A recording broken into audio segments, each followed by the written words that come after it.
지금 해외 시청자들이 한국 지하철 영상을 보며 충격받았습니다. 깨끗한 역도, 빠른 열차도 아니었습니다. 모두를 멈추게 만든 건 서울 지하철 한복판에 놓인 하얀 가방들이었습니다. 한 외국 제작진은 이렇게 생각했습니다. 시스템은 훌륭해도 주인 없는 물건 앞에서 사람은 결국 자기 이익을 선택한다. 한국도 예외는 아닐 것이다. 그들은 가방 안에 GPS 추적기를 넣고 사람들이 붐비는 역 곳곳에 조용히 놓아두었습니다. 그리고 예상대로 가방들은 하나씩 사라지기 시작했습니다. 누군가는 들고 걸어갔고 학생들은 가방을 안고 뛰었고 다음 날 벤치 위에는 아무것도 남아있지 않았습니다. 그런데 마지막 GPS 위치를 확인한 순간 제작진의 결론이 뒤집혔습니다. 사라진 줄 알았던 가방들은 어디로 간 걸까요? 왜 그들은 마지막에 이렇게 말할 수밖에 없었을까요? 한국은 대체 정체가 뭐죠? 그 이야기는 한 외국인의 의심에서 시작됩니다. 한국 최고라고 댓글을 남겨주세요.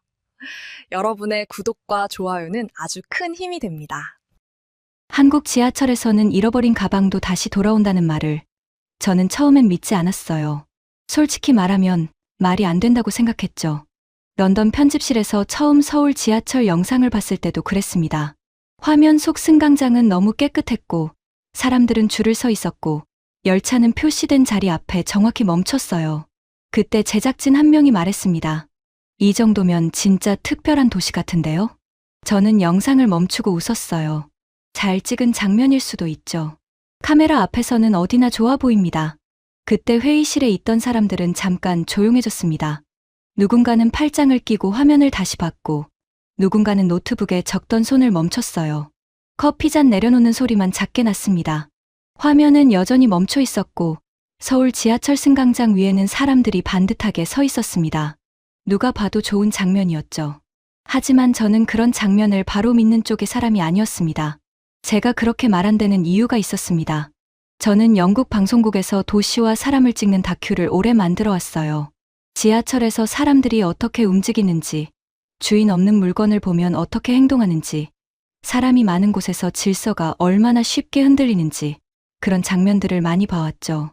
방송국에서도 저는 감동적인 제보가 들어오면 먼저 의심하는 쪽이었습니다. 누가 찍었지? 몇 시에 찍었지? 사람이 카메라를 알고 있었나? 그 장면이 정말 평소 모습일까? 한 번은 새벽 지하철에서 분실물 촬영을 한 적이 있습니다. 좌석 위에 작은 가방을 두고 다음 역에서 내렸죠. 몇 시간 뒤 가방은 돌아왔지만 안에 있던 현금과 충전기는 사라져 있었어요. 다른 도시에서는 가방 자체가 끝내 돌아오지 않은 적도 있었습니다. 저는 그때마다 같은 생각을 했습니다.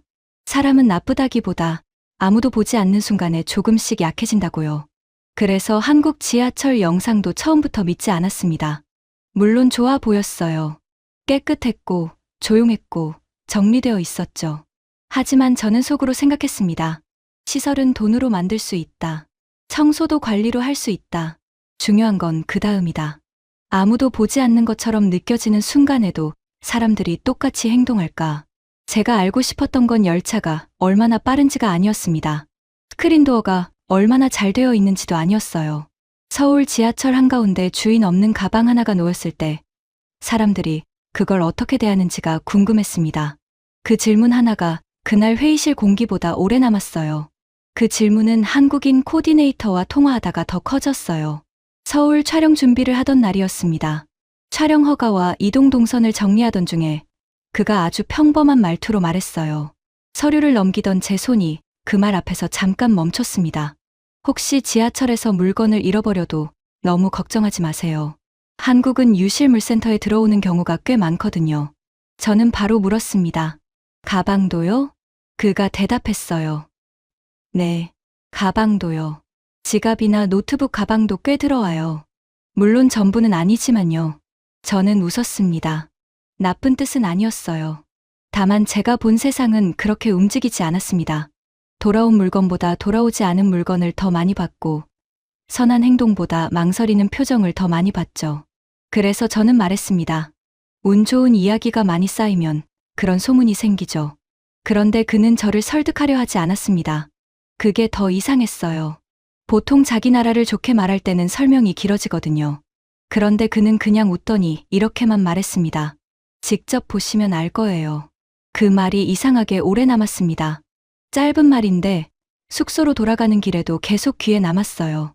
며칠 뒤 저는 서울에 도착했어요. 공항철도 승강장에 섰을 때 처음 든 생각은 하나였습니다. 정말 깨끗하네. 캐리어 바퀴 소리와 안내 방송이 섞이는데도 이상하게 어지럽지 않았습니다. 안내 방송은 또렷했고 사람들은 열차가 들어와도 먼저 밀고 들어가지 않았어요. 내리는 사람이 다 나오기를 기다렸고 누군가와 어깨가 닿으면 말없이 몸을 살짝 비켰습니다. 바닥에는 종이컵 하나 보이지 않았어요. 열차 안에서도 비슷했습니다. 사람들은 휴대전화를 보고 있었지만 누가 내리려 하면 자연스럽게 길이 열렸어요. 가방을 앞으로 아는 사람은 문 옆으로 비켜섰고 이어폰을 낀 학생은 발끝을 조금 당겼습니다. 큰 소리로 떠드는 사람도 거의 없었습니다. 저는 카메라를 들고 있었지만 오히려 제가 이 공간에서 가장 소란스러운 사람처럼 느껴졌죠. 저는 인정할 수밖에 없었습니다. 겉으로 보이는 모습은 훌륭했어요. 하지만 저는 아직 믿지 않았습니다. 좋은 지하철과 좋은 사람은 같은 말이 아니니까요. 그래서 그날 밤 숙소에서 장비 가방을 열고 작은 GPS 추적기를 꺼냈습니다. 손바닥 절반만 한 장치였어요. 전원을 켜면 지도 위에 작은 점이 찍히는 물건이었죠. 저는 그 점이 서울 지하철의 진짜 모습을 보여줄 거라고 생각했습니다. 실험은 조심스럽게 준비했어요. 누군가를 곤란하게 만들고 싶지는 않았습니다. 제작진은 먼저 역 담당자와 연락 방법을 확인했고 유실물센터에도 실험용 물건이 들어올 수 있다고 알려두었죠. 가방 안에는 현금을 넣지 않았습니다. 대신 작은 꽃다발, 초콜릿 2개, 짧은 메모, 그리고 추적기를 넣었어요. 메모에는 간단한 문장을 적었습니다. 이 가방은 촬영용 실험 물건이며 발견하신 분은 가까운 역무실에 맡겨 주시거나 적힌 번호로 연락해달라는 내용이었어요. 누군가를 시험하고 싶었지만 누군가를 위험하게 만들고 싶지는 않았습니다. 가방은 하얀 천 가방이었습니다. 누가 봐도 남의 물건처럼 보이지만 위험해 보이지는 않는 물건이었죠. 저는 그 가방을 들고 2호선 환승역으로 갔습니다. 가방끈을 손가락에 감았다 풀기를 몇 번이나 반복했어요. 막상 내려놓으려니 제가 만든 실험인데도 이상하게 목이 말랐습니다. 퇴근 시간이 막 시작되고 있었어요. 전광판 숫자가 바뀌고 개찰구 안쪽에서는 발소리가 겹쳐졌습니다. 열차가 들어올 때마다 바람이 먼저 밀려왔고 사람들은 빠른 걸음으로 지나갔습니다. 안내 방송이 천장 스피커에서 흘러나오고 교통카드 찍히는 소리가 짧게 이어졌어요. 저는 대합실 벤치 한쪽 끝에 가방을 내려놓고 몇 걸음 물러섰어요. 손에는 추적기 화면이 떠있는 휴대전화가 들려 있었습니다. 처음 몇 분 동안은 아무 일도 일어나지 않았습니다. 사람들은 가방을 봤지만 그냥 지나갔어요. 어떤 사람은 주변을 한번 둘러봤고 어떤 사람은 가방을 벤치 안쪽으로 살짝 밀어두고 갔습니다. 저는 그게 무관심인지 조심스러움인지 알 수 없었어요. 화면 속 파란 점은 너무 얌전하게 제자리에 있었고 제 손만 조금씩 땀이 났습니다. 그러다 한 젊은 여성이 벤치 앞에서 멈췄습니다. 그는 가방을 보고 주변을 보고 다시 가방을 봤어요. 손을 뻗을 듯 하다가 결국 그냥 지나갔습니다. 저는 속으로 생각했죠. 저건 선의일까? 아니면 괜히 얽히고 싶지 않은 마음일까? 아직은 아무것도 알 수 없었습니다. 10분쯤 지났을 때였습니다. 40대쯤으로 보이는 남성이 걸음을 멈췄어요. 그는 가방을 내려다봤습니다. 왼쪽을 보고 오른쪽을 보고 잠깐 기다렸죠. 아무도 나타나지 않자 그는 몸을 숙였습니다. 그리고 가방을 들어 올렸습니다. 그 순간 제 손 안의 지도에서 파란 점이 움직이기 시작했어요. 저는 거의 바로 말했습니다. 지금 가져간 겁니다. 옆에 있던 한국인 스태프는 고개를 끄덕이지 않았어요. 아직 몰라요. 한국에서는 물건을 들고 간다고 전부 가져간 게 아닐 수도 있어요. 저는 그 말을 이해하지 못했습니다. 가방은 그의 손에 있었고 지도 위 점은 움직이고 있었어요. 제 경험으로는 이미 답이 나온 상황이었습니다. 남성은 사람들 사이로 멀어졌고 저는 그가 출구로 가는지 역무실로 가는지 보려고 몸을 기울였죠. 하지만 퇴근길 인파가 시야를 계속 막았습니다. 지도 위의 파란 점은 천천히 움직이고 있었어요. 개찰구 쪽으로 가는 것 같기도 했고 역 안쪽으로 깊이 들어가는 것 같기도 했습니다. 저는 휴대전화를 더 세게 쥐었죠. 손바닥에 땀이 배어 나왔습니다. 만약 그가 출구를 지나 밖으로 나간다면 저는 바로 결론을 내릴 생각이었습니다. 그 사람은 훔친 걸까요? 아니면 제가 아직 이 도시의 규칙을 몰랐던 걸까요? 지도 위의 파란 점은 처음에는 아주 천천히 움직였습니다. 저는 휴대전화를 손에 들고 화면을 거의 눈앞까지 끌어당겼어요. 점은 벤치가 있던 자리에서 살짝 벗어나더니 사람들이 몰리는 통로 쪽으로 미끄러졌습니다. 저는 바로 개찰구 방향이라고 생각했습니다. 그 남성이 가방을 들고 출구 쪽으로 빠져나가고 있다고요. 그때 제 머릿속에서는 이미 결론이 만들어지고 있었습니다. 주인 없는 가방을 봤다. 주변을 살폈다. 아무도 오지 않자 들어 올렸다. 그리고 개찰구 쪽으로 갔다. 제가 다른 도시에서 너무 많이 봤던 순서였습니다. 저는 낮은 목소리로 말했습니다. 지금 나가는 겁니다. 저건 가져가는 거예요. 옆에 있던 한국인 스태프는 제 화면을 같이 보면서도 바로 대답하지 않았습니다. 그는 점이 향하는 방향보다 점이 멈추는 시간을 더 보는 것 같았어요. 저는 그 침묵이 답답했습니다. 지도 위 점은 이미 움직이고 있었고 제 눈에는 그 움직임 하나만으로도 충분해 보였거든요. 그런데 점이 이상하게 멈췄습니다.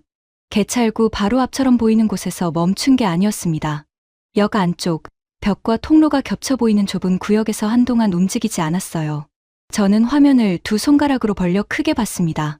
파란 점은 바깥으로 빠져나가지 않았습니다. 마치 누군가 그 자리에서 서성이는 것처럼 보였죠. 왜 안 나가죠? 제가 묻자 스태프가 조심스럽게 말했습니다. 역 안에서 누구를 찾는 걸 수도 있어요. 저는 고개를 저었습니다. 제게는 너무 좋은 쪽으로 해석하는 말처럼 들렸습니다. 훔치려는 사람이 곧장 뛰지 않는다고 해서 훔치지 않는다는 뜻은 아니니까요. 사람이 많은 역에서는 잠깐 멈췄다가 길을 고를 수도 있었습니다. 누가 따라오는지 볼 수도 있었고요. 파란 점은 다시 움직였습니다.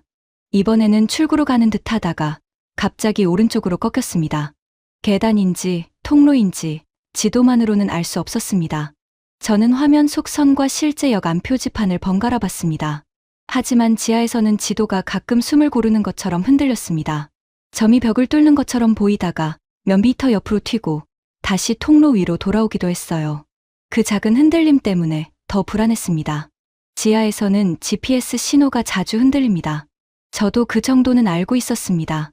하지만 제가 보고 싶은 것은 설명이 아니라 답이었습니다. 정확히 보이지 않으니 저는 제 경험으로 빈자리를 채웠습니다. 저 사람은 지금 빠져나갈 길을 찾고 있다. 가방을 들고 사람이 적은 쪽으로 가고 있다. 조금만 지나면 점은 지상으로 올라갈 것이다. 그때 다른 역에 있던 제작진에게서 연락이 왔습니다. 그쪽에서도 가방 하나가 움직였다는 말이었습니다. 저는 바로 노트북을 열었고 여러 화면을 나눠 띄웠습니다. 서울 지하철 노선 위에 작은 점들이 따로따로 떠 있었어요. 어떤 점은 조용했고 어떤 점은 갑자기 움직였습니다. 같은 시간에 서로 다른 역에서 서로 다른 사람이 주인 없는 가방을 집어든 것처럼 보였습니다. 그 장면은 한 사람의 우연보다 훨씬 나쁘게 느껴졌습니다. 도시 전체가 제 의심을 확인해 주는 것 같았으니까요. 두 번째 화면에서는 교복을 입은 학생 둘이 보였습니다. 그들은 벤치 옆에 놓인 가방을 보고 잠깐 멈췄어요. 한 학생이 허리를 숙여 가방을 들었고 다른 학생이 손짓을 했습니다. 그리고 둘은 뛰기 시작했습니다. 저는 거의 소리를 냈습니다. 저 학생들, 지금 늦어서 그냥 가져가는 겁니다. 카메라 화면은 흔들렸습니다. 학생들의 운동화가 계단 쪽으로 빠르게 내려갔고 가방은 한 학생의 팔에 걸려 있었습니다. 그 장면만 보면 너무 분명해 보였어요. 주인 없는 가방이 사라졌고 학생들은 뛰었고 GPS 점도 함께 움직였습니다. 저는 편집실에서 이 장면을 어떻게 보여줄지까지 떠올렸습니다. 한국 지하철도 결국 다르지 않았다는 증거처럼요. 하지만 그 화면도 끝까지 답을 주지는 않았습니다. 학생들은 개찰구 바깥으로 나가는 대신 역 안쪽 통로로 사라졌습니다. 카메라는 사람들에 막혀 더 따라가지 못했고 파란 점은 잠시 뒤 어떤 작은 공간 근처에서 멈췄습니다. 저는 그것이 사무실인지 창고인지 다른 통로인지 몰랐습니다. 스태프는 또 같은 말을 했습니다. 아직은 몰라요. 그 말이 그날 저를 가장 화나게 했습니다. 아니, 정확히 말하면 저를 불안하게 했습니다. 저는 도난이라고 부르고 싶은 장면을 계속 보고 있었는데 그는 계속 이름을 붙이지 않았습니다. 저는 지도 위의 점을 보고 있었고 그는 그 점이 멈춘 곳을 보고 있었습니다. 같은 화면을 보면서도 전혀 다른 것을 보고 있었던 겁니다. 첫 번째 가방의 점은 여전히 역 안에 있었습니다. 출구 가까이까지 갔다가 다시 안쪽으로 들어온 것처럼 보였고 잠깐 사라지듯 흔들리다가 다시 나타났습니다. 저는 그 점을 따라 이동하며 계속 주변을 살폈습니다. 개찰구, 계단, 안내판, 문 옆에 서 있는 사람들. 모든 것이 단서처럼 보였습니다. 그런데 서울 지하철은 제 눈에 단서를 너무 많이 던졌습니다. 그리고 저는 그 단서들을 계속 잘못 읽고 있었습니다. 처음에는 개찰구에서 그랬습니다. 한 남자가 지갑도 꺼내지 않고 카드도 꺼내지 않는 것처럼 보였어요. 그는 팔을 크게 움직이지도 않았습니다. 그냥 가방을 맨 채로 자연스럽게 지나갔고 문은 열렸습니다. 저는 깜짝 놀라 스태프를 봤습니다. 방금 그냥 지나간 거 아닌가요? 스태프는 웃음을 참는 얼굴로 말했습니다. 찍은 거예요. 손에 안 들고 있었을 뿐이에요. 저는 다시 개찰구를 봤습니다. 어떤 사람은 휴대전화를 대고 지나갔고 어떤 사람은 지갑을 주머니에 둔 채 몸만 살짝 가까이 했습니다. 짧은 소리가 나고 문이 열리고 사람은 멈추지 않고 지나갔습니다. 제 눈에는 카드도 안 꺼내고 지나가는 것처럼 보였지만 그들에게는 너무 익숙한 행동이었어요. 그 순간 저는 첫 번째 가방을 다시 떠올렸습니다. 제가 방금 본 것도 그랬습니다. 겉으로는 그냥 지나가는 것처럼 보이지만 실제로는 이미 어떤 약속이 지나간 뒤였죠. 그렇다면 가방을 들고 움직인 사람도 제가 모르는 약속 안에 있을 수 있지 않을까. 저는 그 생각을 하자마자 밀어냈습니다. 아직은 너무 이른 인정 같았으니까요. 열차 안에서는 더 이상한 장면을 봤습니다. 퇴근 시간이었고 사람들은 문 가까이까지 빽빽하게 서 있었습니다. 손잡이를 잡은 손들이 흔들렸고 누군가는 눈을 감고 서 있었어요. 그런데 좌석 한 칸이 비어 있었습니다. 분홍색 표시가 붙은 자리였습니다. 저는 처음에 고장난 자리인 줄 알았습니다. 아니면 예약석일 수도 있다고 생각했어요. 혹시 앉으면 벌금을 내는 자리인가 싶기도 했습니다. 바로 앞에 피곤해 보이는 남자가 서 있었고 학생도 서 있었고 커다란 가방을 든 사람도 서 있었습니다. 그런데 아무도 앉지 않았습니다. 왜 저 자리는 비어 있죠? 제가 묻자 스태프가 작게 말했습니다. 임산부를 위한 자리예요. 저는 그 말을 듣고도 잠깐 이해하지 못했습니다. 그 자리에 앉아 있는 사람을 비켜달라고 하는 장면이 아니라 아무도 앉지 않는 장면이었으니까요. 누가 지켜보는 것도 아니었습니다. 큰 안내 방송이 반복되는 것도 아니었어요. 그냥 사람들이 그 자리를 남겨두고 있었습니다. 피곤해 보여도 눈앞에 자리가 있어도 자기 자리가 아닌 것처럼 서 있었죠. 그 장면을 보면서도 저는 다시 가방 생각으로 돌아왔습니다. 비어있는 자리를 제가 잘못 읽었다면 사라진 가방도 아직 제가 모르는 방식으로 움직이고 있는지 몰랐습니다. 열차가 역에 도착할 때마다 저는 또 틀렸습니다. 저는 사람들이 먼저 타려고 밀릴 거라고 생각했습니다. 하지만 문이 열리면 안쪽 사람들이 먼저 나왔고 바깥 사람들은 양옆으로 갈라져 기다렸습니다. 누가 큰 소리로 지시하지 않았습니다. 바닥의 선과 몸의 기억이 사람들을 움직이는 것 같았어요. 물론 완벽한 세상은 아니었습니다. 누군가는 급하게 뛰었고 누군가는 어깨를 스쳤고 누군가는 휴대전화를 보느라 늦게 비켰습니다. 하지만 이상한 것은 그 작은 흐트러짐 뒤에도 다시 모양이 돌아온다는 점이었습니다. 줄은 다시 생겼고 길은 다시 열렸고 사람들은 큰 말 없이 자기 자리로 돌아갔습니다. 저는 점점 불편해졌습니다. 서울 지하철이 좋아 보여서가 아니었습니다.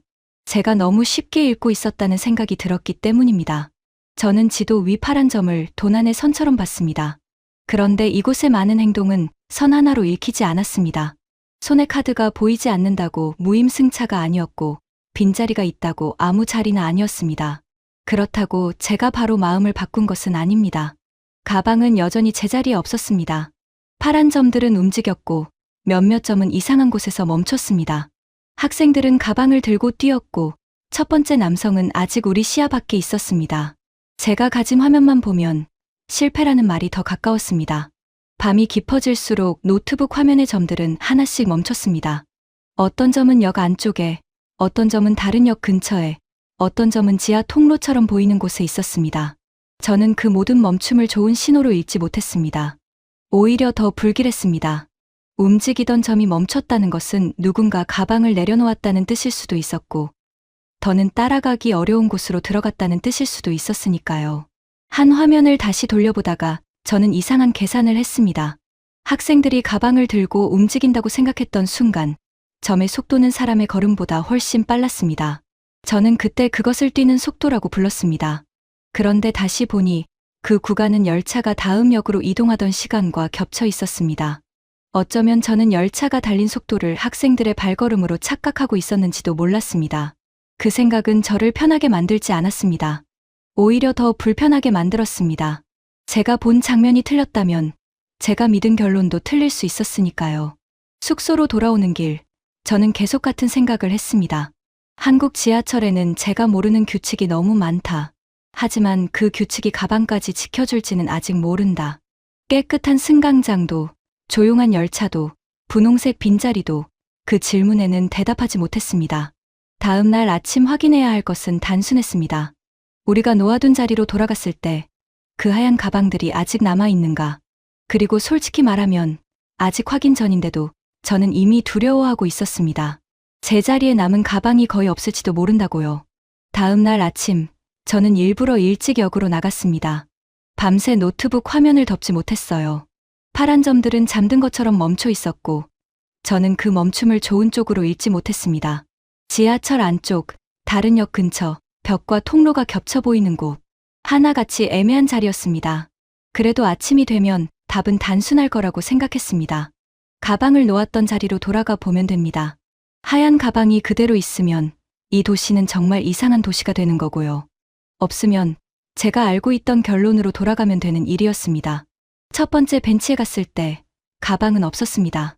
저는 카메라 뒤에서 잠깐 숨을 골랐습니다. 어제 그 자리에 분명히 있던 하얀 청 가방이 깨끗한 벤치 위에서 사라져 있었습니다.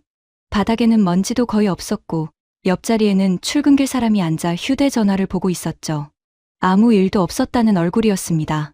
두 번째 자리도 비어 있었습니다. 세 번째 자리도 마찬가지였어요. 우리가 표시해 둔 기둥, 안내판, 계단 옆 벤치가 하나씩 화면에 들어왔지만 가방은 거의 보이지 않았습니다. 저는 그때 이상하게 마음이 가라앉았습니다. 놀라기보다 오래 기다리던 나쁜 소식을 확인한 사람처럼요. 제가 스태프에게 말했습니다. 결국 없네요. 그는 대답하지 않았습니다. 손에 든 종이를 다시 보고 휴대전화 화면을 확인하고 역 안쪽을 한 번 더 둘러봤어요. 저는 그 조용한 움직임이 답답했습니다. 이미 눈앞에는 빈 벤치가 있었으니까요. 그 순간 제 머릿속에는 편집실로 보낼 문장이 떠올랐습니다. 좋은 시스템과 좋은 시민은 같은 말이 아니었습니다. 깨끗한 승강장도, 조용한 열차도, 주인 없는 가방 앞에서는 답을 주지 못했습니다. 한국도 결국 예외는 아니었습니다. 저는 실제로 그 문장을 메모장에 적었습니다. 손가락이 차가웠습니다. 촬영용 휴대전화 화면에는 짧은 문장들이 줄줄이 생겼습니다. 실패, 회수 불가, 제자리 확인 안 됨, 유실 가능성 높음. 나중에 읽어보니 너무 빨리 쓴 말들이었지만 그때는 그것이 가장 정직한 기록처럼 보였습니다. 숙소로 돌아가 임시 기록도 적기 시작했습니다. 저는 이 도시를 믿어보고 싶었지만 결과는 달랐습니다. 사람들은 친절했고 지하철은 질서 있어 보였지만 남의 물건 앞에서는 결국 망설임이 사라졌습니다. 그 문장을 쓰고 나서 저는 화면을 멈췄습니다. 너무 잘 맞는 결론이었습니다. 제 의심에 너무 편하게 맞아떨어졌습니다. 마치 제가 보고 싶었던 실패를 빈 벤치 위에 덮어씌운 것 같았습니다. 그때 한국인 스태프가 노트북을 제 쪽으로 돌렸습니다. 한 번만 더 봐요. 점들이 좀 이상해요. 저는 한숨을 쉬었지만 화면을 봤습니다. GPS 기록은 밤사이 사라지지 않았습니다. 배터리가 꺼진 점도 있었지만 몇몇 점은 분명히 마지막 자리를 남기고 있었어요. 그런데 그 자리들이 이상했습니다. 제가 예상한 곳은 골목, 아파트, 상가 뒷문 같은 곳이었습니다. 누군가 가져갔다면 지하철 밖으로 나가 자기 동네 쪽으로 움직였을 거라고 생각했죠. 그런데 기록은 그렇게 흘러가지 않았습니다. 첫 번째 점은 역 밖으로 곧장 나가지 않았습니다. 한참 동안 역 안쪽 작은 공간 근처에 머물렀어요. 어제 제가 벽처럼 봤던 그 자리는 확대해 보니 역무 공간으로 이어지는 방향과 가까웠습니다. 두 번째 점은 승강장 사이를 건너간 것처럼 보이다가 다른 노선 쪽에서 멈췄습니다. 세 번째 점은 열차를 탄 것처럼 노선을 따라 움직였지만 주택가가 아니라 또 다른 역 안쪽에서 멈췄습니다. 스태프는 지도 앱을 열고 역 안의 안내도를 같이 띄웠습니다. 그리고 조용히 말했습니다. 마지막 위치가 유실물센터 쪽인지 확인해 볼 필요가 있어요. 저는 화면을 들여다봤습니다. 정확히 같은 점은 아니었습니다. 지하에서 신호가 흔들렸고 지도도 역 내부를 완벽하게 보여주지는 못했습니다. 그런데 확인해 볼 만한 방향은 생겼습니다. 역군의 안쪽, 안내 창구와 역무 공간이 있는 방향. 제가 어젯밤에 수상하다고 봤던 멈춤들이 적어도 밖으로 달아난 선처럼만 보이지는 않았습니다. 도난이라면 이상했습니다. 너무 느렸고 너무 공개적이었어요. 누가 남의 가방을 들고 훔치면서 이렇게 밝은 통로를 지나고 역 안에서 오래 서 있고 다른 사람들 눈앞에서 이동할까요? 물론 그럴 수도 있었습니다. 저는 아직 마음을 바꾸고 싶지 않았어요. 하지만 처음처럼 자신 있게 말할 수는 없었습니다. 스태프가 말했습니다. 유실물 조회를 해봐야 해요. 저는 고개를 들었습니다. 이미 자리에는 없었잖아요. 그래서요. 자리에 없다는 게 끝은 아닐 수 있어요. 그 말은 어제부터 계속 듣던 말과 같았습니다. 아직 몰라요. 들고 갔다고 전부 가져간 게 아닐 수 있어요. 저는 그 말을 믿지 않았습니다. 그런데 이제는 그 말을 완전히 밀어낼 수도 없었습니다. 스태프는 역무실에 전화를 걸고 다른 역에도 연락했습니다. 그는 종이에 적힌 시간과 장소를 하나씩 읽었어요. 하얀 천 가방, 작은 꽃다발, 초콜릿, 메모가 들어있는 물건. 저는 옆에서 팔짱을 끼고 서 있었습니다. 실패 멘트가 적힌 제 휴대전화 화면은 아직 켜져 있었고 그 위로 제 얼굴이 어둡게 비쳤습니다. 몇 분 뒤 스태프의 표정이 바뀌었습니다. 그는 통화를 끊고 저를 봤습니다. 확인할 물건이 있대요. 저는 바로 대답하지 못했습니다. 그 말이 무슨 뜻인지 알면서도 머릿속에서는 아직 빈 벤치가 먼저 떠올랐습니다. 확인할 물건, 들어온 물건, 맡겨진 물건. 단어들이 천천히 자리를 바꾸기 시작했습니다. 우리는 유실물센터로 갔습니다. 센터는 제가 상상한 극적인 장소가 아니었습니다. 유리문이 있었고 접수 창구가 있었고 안쪽에는 선반들이 조용히 서 있었습니다. 작은 우산, 검은색 모자, 종이봉투, 장갑 한 짝 같은 물건들이 칸칸이 놓여 있었어요. 누군가의 하루에서 떨어져 나온 작은 것들이 이름표를 기다리는 것처럼 보였습니다. 직원이 우리를 보고 고개를 끄덕였습니다. 스태프가 내용을 설명하자 그는 익숙한 손놀림으로 장부를 넘겼습니다. 저는 그 소리를 들으면서도 아직 마음을 닫고 있었습니다. 혹시 하나쯤 들어왔을 수는 있다. 하지만 그것으로 결론이 바뀌지는 않는다. 그렇게 생각했어요. 그런데 직원이 안쪽 선반을 가리켰습니다. 거기에 하얀 가방이 있었습니다. 처음에는 하나라고 생각했습니다. 우연히 한 사람이 착해서 맡긴 물건일 수도 있다고. 저는 또 그렇게 작은 예외로 밀어내려 했습니다. 그런데 직원이 손가락으로 다른 칸을 가리켰습니다. 그 옆에도 하얀 가방이 있었습니다. 아래 칸에도 있었습니다. 조금 떨어진 선반에도 같은 모양의 천 가방이 놓여 있었습니다. 하나만이 아니었습니다. 같은 모양의 천 가방들이 서로 다른 칸에 놓여 있었습니다. 어떤 가방에는 접수 시간이 붙어 있었고 어떤 가방에는 역 이름이 적혀 있었습니다. 끈이 접힌 모양도 달랐고 밑바닥에 묻은 먼지도 조금씩 달랐습니다. 어제 지도 위에서 사라진 줄 알았던 점들이 선반 위에서 조용히 기다리고 있었습니다. 그 순간 제 머릿속에서 어젯밤 화면들이 거꾸로 돌아가기 시작했습니다. 도망가는 선이라고 생각했던 파란 점, 훔쳐가는 손이라고 단정했던 남자의 걸음, 늦어서 들고 달아난다고 생각했던 학생들의 뒷모습, 제가 실패라고 적어둔 빈 벤치, 그 모든 장면이 한꺼번에 다른 뜻으로 바뀌고 있었습니다. 저는 말을 잃었습니다. 직원은 특별히 놀라지 않았습니다. 오히려 저희가 놀라는 것이 더 이상하다는 얼굴이었어요. 그는 장부를 보며 차분히 설명했습니다. 이건 승객분이 역무실에 맡긴 거고요. 이건 학생들이 가져왔다는 기록이 있어요. 이건 청소하시는 분이 아침 점검 때 발견해서 넘기셨네요. 그 말이 너무 평범해서 저는 더 당황했습니다. 그는 영웅담을 말하지 않았습니다. 대단한 일을 했다는 표정도 없었어요. 그냥 물건이 어디서 들어왔는지 읽어주었습니다. 저는 선반 앞에 서서 가방들을 봤습니다. 첫 번째 가방은 제가 도난이라고 단정했던 그 남성의 동선과 시간이 맞았습니다. 그는 가방을 들고 출구로 사라진 것이 아니라 역무실을 찾느라 안쪽으로 들어간 것이었습니다. 제가 수상하다고 봤던 멈춤은 누군가에게 말을 걸고 기다린 시간이었을 수 있었죠. 학생들이 들고 뛰던 가방도 기록에 있었습니다. 저는 그 장면을 떠올렸습니다. 계단을 내려가던 운동화, 팔에 걸린 하얀 가방, 흔들리는 카메라. 제 눈에는 급하게 가져가는 모습이었습니다. 하지만 기록에는 학생들이 영무원에게 직접 맡겼다고 적혀 있었습니다. 늦어서 뛴 것일 수도 있고 빨리 맡기고 가려던 것일 수도 있었습니다. 저는 그 차이를 보지 못했습니다.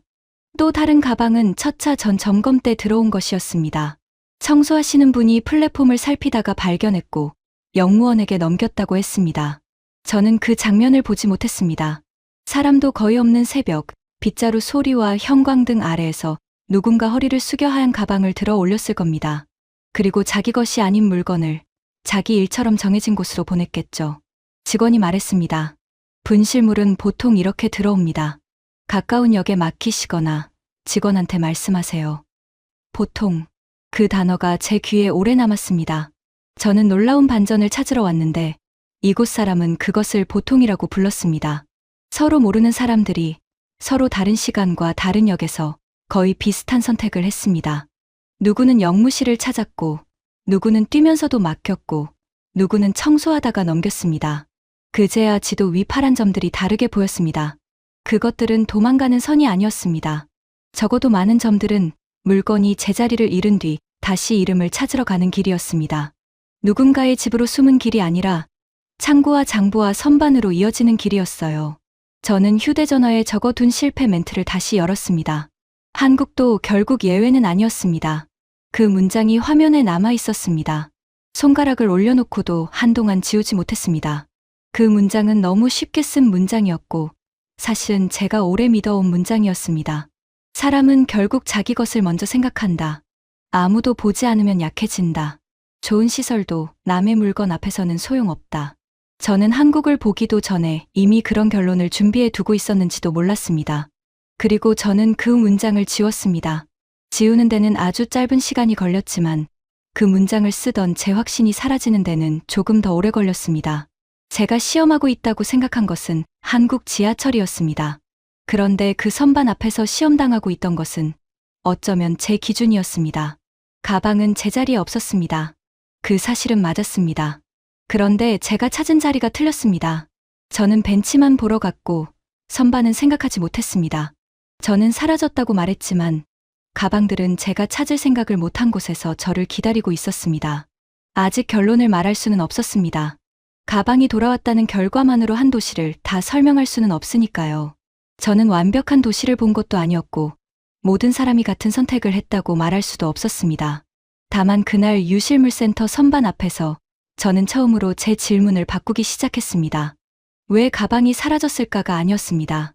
왜 이렇게 많은 사람들이 비슷한 방향으로 걸어갔을까? 유실물센터에서 나온 뒤에도 저는 한동안 말을 많이 하지 못했습니다. 선반 위에 있던 하얀 가방들이 계속 눈앞에 남아 있었어요. 제가 도난이라고 부르려 했던 동선들이 사실은 누군가의 손을 지나 영무실로 또 다른 역으로 장부가 있는 창구로 옮겨진 길이었다는 사실이 쉽게 믿기지 않았습니다. 그래서 우리는 다시 카메라를 들었습니다. 이번에는 지도 위의 파란 점만 따라가는 것이 아니라 그 점을 움직이게 했던 사람들을 따라가 보기로 했습니다. 먼저 첫 번째 가방을 들었던 남성을 만났습니다. 그는 퇴근길에 벤치 위 가방을 봤다고 했습니다. 처음에는 누가 잠깐 두고 간 줄 알고 몇 걸음 지나쳤대요.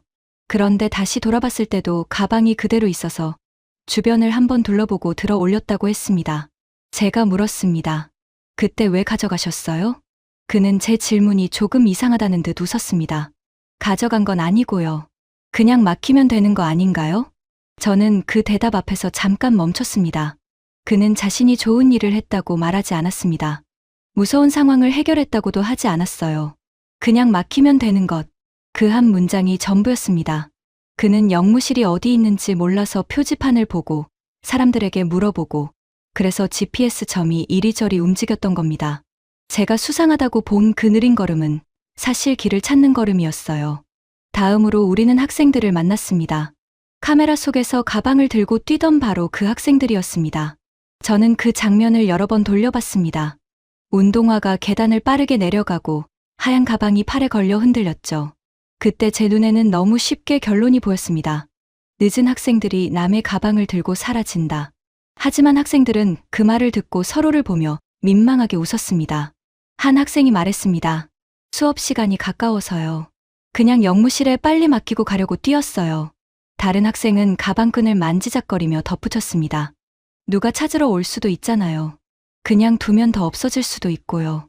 저는 그 말 앞에서 다시 조용해졌습니다. 제가 본 것은 뛰는 발이었습니다.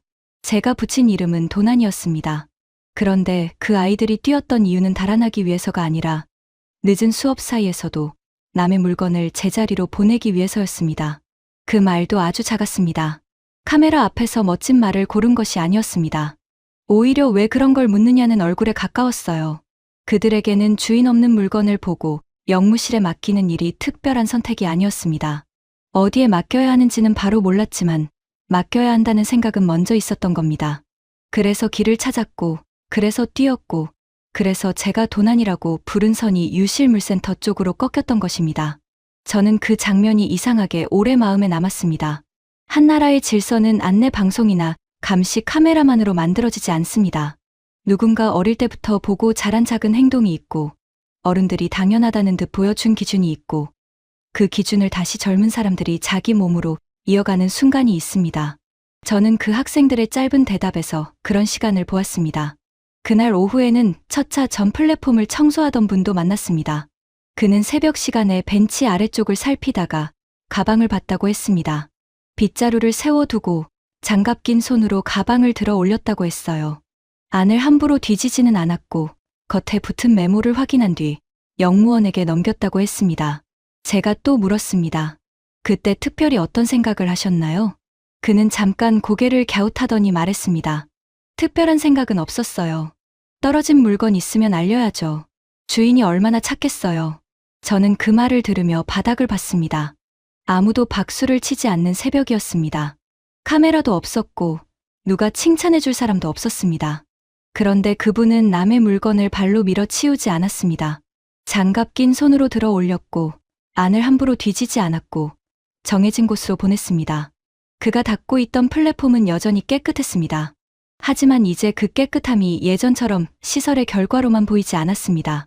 새벽마다 누군가 허리를 숙이고 장갑을 끼고 떨어진 물건 하나까지 정해진 자리로 보내는 시간이 그 안에 있었습니다. 저는 그제야 이 도시의 질서가 표지판에서만 시작되는 것이 아니라는 생각을 했습니다. 우리는 영무실에서도 같은 대답을 들었습니다. 직원은 분실물이 들어오면 접수하고 시간과 장소를 적고 주인이 찾을 수 있게 보관한다고 했습니다. 저는 그 절차가 얼마나 자주 있는 일인지 묻고 싶었지만 숫자로 만들고 싶지는 않았습니다. 그날 제게 중요했던 것은 많고 적음이 아니었어요. 사람들이 그 절차를 알고 있고 믿고 있고 실제로 그쪽으로 걸어간다는 사실이었습니다. 저는 문득 전날 열차 안에서 보았던 분홍색 자리를 떠올렸습니다. 피곤한 사람들이 바로 앞에 서 있었지만 그 자리는 비어 있었습니다. 제가 고장난 좌석이나 예약석으로 오해했던 자리였죠. 또 개찰구에서 카드를 꺼내지 않고 지나가는 것처럼 보였던 사람들도 생각났습니다. 제 눈에는 이상하게 보였지만 그들은 이미 몸에 익은 방식으로 약속을 지키고 있었습니다. 그때는 몰랐습니다. 저는 규칙을 안내문에서만 찾으려고 했어요. 큰 글씨로 적혀 있어야 하고 누군가 지켜보고 있어야 하고 어기면 바로 제지되어야 규칙이라고 생각했습니다. 그런데 서울 지하철에서 제가 본 많은 규칙은 사람들의 움직임 안에 있었습니다. 문이 열리면 한 걸음 물러나는 발, 배려석 앞에서 손잡이를 붙드는 사람, 주인 없는 가방을 그냥 지나치지 못하고 들어 올리는 사람. 그 조용한 동작들이 표지판보다 오래 남았습니다.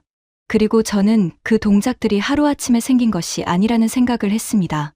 누군가는 이 지하철을 만들었고, 누군가는 매일 닦았고, 누군가는 아이에게 줄 서는 법을 보여주었고, 누군가는 남의 물건은 손대지 말고 제자리로 보내야 한다고 가르쳤을 겁니다. 그렇게 오래 쌓인 평범한 행동들이 외국인의 카메라 앞에서는 하나의 나라처럼 보였습니다. 물론 저는 이 도시가 완벽하다고 말하고 싶지는 않습니다. 그날도 누군가는 바빴고, 누군가는 짜증을 냈고, 누군가는 다른 사람의 어깨를 치고도 그냥 지나갔습니다. 지하철 안에는 피곤한 얼굴도 많았고, 모두가 항상 친절한 것도 아니었습니다. 하지만 이상하게도 큰 모양은 다시 돌아왔습니다. 줄은 다시 생겼고, 빈자리는 빈자리로 남았고, 잃어버린 물건은 누군가의 손을 지나 이름을 찾으러 갔습니다. 촬영 마지막 날, 저는 다시 지하철역에 섰습니다. 처음 서울에 왔을 때 제 카메라는 열차를 찍었습니다. 정확히 멈추는 문, 반짝이는 바닥, 복잡한 노선도, 빠르게 오가는 사람들. 저는 이 도시가 얼마나 잘 만들어졌는지 확인하려 했습니다. 하지만 마지막 날에 카메라는 조금 달라졌습니다. 우리는 열차보다 사람들의 동작을 더 오래 찍었습니다. 플랫폼을 닦는 장갑 끝에는 먼지가 묻어 있었고, 빗자루가 지나간 자리에는 작은 종이 조각 하나 남지 않았습니다. 배려석 앞에서는 피곤해 보이는 사람이 앉지 않고 손잡이를 붙들었습니다. 가방은 영무원에게 건네졌고 장부는 조용히 넘어갔습니다. 잃어버린 물건 하나가 조금 더 안전한 곳으로 들어가는 과정이었습니다. 편집실로 돌아온 뒤 저는 처음 준비했던 결론을 다시 열었습니다. 거기에는 깨끗한 시스템, 빠른 열차, 정확한 운영 같은 말들이 적혀 있었습니다. 틀린 말은 아니었어요. 서울 지하철은 분명 잘 관리된 공간이었습니다. 하지만 그 말들만으로는 제가 본 것을 담을 수 없었습니다. 저는 문장을 하나씩 지웠습니다. 한국 지하철은 완벽하다는 말도 쓰지 않았습니다. 그런 말은 너무 쉽고 조금 위험하다고 느꼈어요. 제가 본 것은 완벽함이 아니라 반복되는 작은 선택이었습니다. 남의 물건을 보면 가까운 곳에 맡기는 선택, 자기 자리가 아니면 비워두는 선택, 바쁜 길에서도 누군가 찾으러 올지 모른다고 생각하는 선택, 아주 작아서 뉴스가 되지 않는 선택들이었습니다. 그 작은 선택들이 모여서 한 공간을 덜 불안하게 만들고 있었습니다. 영무실이 있고, 유실물 센터가 있고, 장부가 있고, 안내가 있었습니다. 좋은 시스템이 먼저 있었을 겁니다. 하지만 시스템은 혼자 움직이지 않았습니다. 누군가 믿고 사용해야 했습니다. 누군가 막히면 누군가는 받아 적고 또 누군가는 선반에 올려두었습니다. 그래야 잃어버린 사람도 그 과정을 믿고 다시 찾아올 수 있었습니다. 저는 그 연결이 조용해서 더 오래 마음에 남았습니다. 마지막 녹음을 하던 날, 저는 마이크 앞에서 잠깐 숨을 골랐습니다. 처음 이 실험을 시작할 때 저는 주인 없는 가방 하나가 사람들의 약한 순간을 보여줄 거라고 생각했습니다. 그런데 그 가방은 오히려 제가 보지 못했던 습관들을 보여주었습니다. 거창한 친절이 아니라 너무 평범해서 스스로도 특별하다고 생각하지 않는 행동들이었어요. 그래서 저는 결론을 바꿨습니다. 서울 지하철을 칭찬하는 말보다 그곳을 지나간 사람들의 손을 남기고 싶었습니다. 큰 소리는 없었습니다. 하지만 그 손들이 쌓여 한 공간을 덜 불안하게 만들고 있었습니다. 저는 서울 지하철에서 잃어버린 가방만 찾은 것이 아니었습니다. 아무도 특별하다고 말하지 않는 나라의 평범한 약속을 보았습니다. 빠른 열차나 깨끗한 바닥보다 더 오래 남은 것은 남의 것을 제자리로 돌려놓는 일을 너무 당연하게 여기는 사람들의 손이었습니다. 저는 서울 지하철을 취재하러 갔습니다. 그런데 마지막에 제 카메라와 제 목소리가 오래 붙잡은 것은 열차가 아니라 서로의 물건과 자리를 조용히 지켜 주던 사람들이었습니다.